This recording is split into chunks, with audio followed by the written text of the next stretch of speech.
টোটকা আপনাদের দিচ্ছি, যেই টোটকা আপনারা যদি করতে পারেন তাহলে কিন্তু 100% এর থেকে উপকার পাবেন।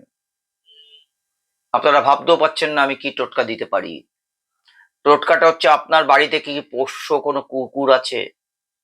যদি পোষ্য কুকুর থেকে থাকে, তাকে আপনি একটু তন্দুরি রুটি বাজার থেকে কিনে এনে একটু গুড় মিশ্রিত করে সেই রুটি যদি আপনার কুকুরকে খাওয়াতে পারেন, প্রতি শনিবার কন্টিনিউ 51টা দিন, আপনি বুঝতে পারবেন আপনার বাড়ির অর্থনৈতিক কাঠামোটা কোথায় ছিল এবং কোথায় গিয়ে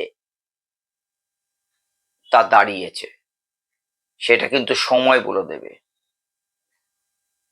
নমস্কার।